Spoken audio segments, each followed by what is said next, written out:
सड़क से लेकर संसद तक गदर मचा है। छात्रों के सिर फोड़े जा रहे हैं, बेटियों पर अंधाधुंध लाठियां बरसाई जा रही है और जब देश का युवा खून से लथपथ होकर सड़कों पर चीख रहे हैं, चिल्ला रहे हैं, तब जाके मोदी जी का नींद खुला है। जी हाँ, जब पूरा एजुकेशन सिस्टम वेंटिलेटर पर आ गया है, जब लाखों करोड़ों बच्चों का भविष्य अंधेरे में लटक गया, तब जाकर प्रधानमंत्री नरेंद्र मोदी को युवाओं के दर्द का एहसास हुआ है। लेकिन अब बहुत देर हो चुकी है मोदी जी। अब यह घड़ियाली आंसू बहाकर और यह ट्वीट करके हमदर्दी जताने का हथकंडा चलने वाला नहीं है। मोदी जी, जब बच्चों की जिंदगी दांव पर लगी थी तब तो आपकी सरकार खामोश बैठी रही, और जब पानी सिर से ऊपर चला गया तो आप फास्ट ट्रैक कोर्ट का झुंझुना थमा रहे हैं। दरअसल चारों ओर से घिरने के बाद अब प्रधानमंत्री नरेंद्र मोदी ने पेपर लीक करने वालों को कड़ी सजा देने का वही पुराना रटा रटाया वादा दोहराया है। लगता है इस बार स्क्रिप्ट रेडी करने में समय लग गया। उन्होंने सोशल मीडिया पर पोस्ट लिख कर कहा है कि युवाओं के भविष्य से खिलवाड़ करने वालों को बख्शा नहीं जाएगा। इसके लिए फास्ट ट्रैक कोर्ट बनाए जाएंगे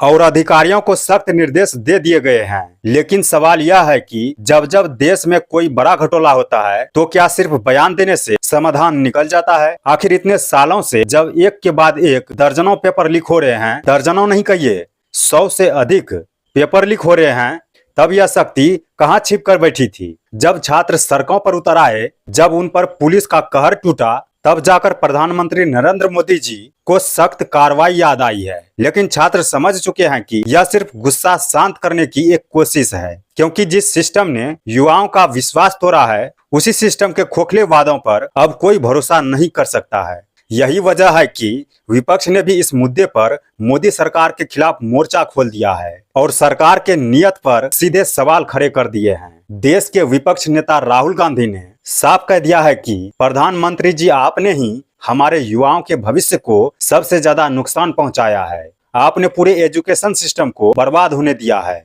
और गुनाहगारों को संरक्षण दिया है। राहुल गांधी ने छात्रों की मांग दोहराते हुए सीधे शिक्षा मंत्री धर्मेंद्र प्रधान के इस्तीफे, छात्रों से माफी और पुलिस हिंसा करने वालों पर तुरंत कार्रवाई की मांग की है।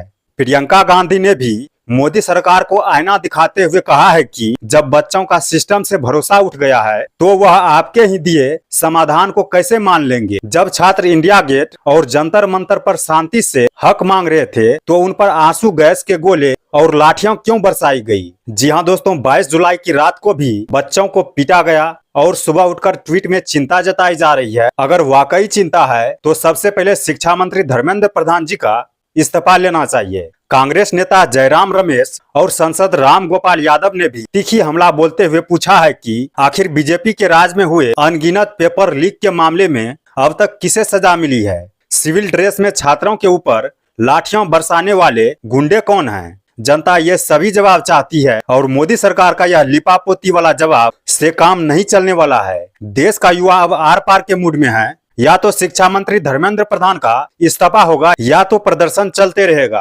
अगर आप छात्रों के साथ हैं तो इस वीडियो को लाइक, पेज को फॉलो करके वीडियो को ज्यादा से ज्यादा शेयर कर दीजिए।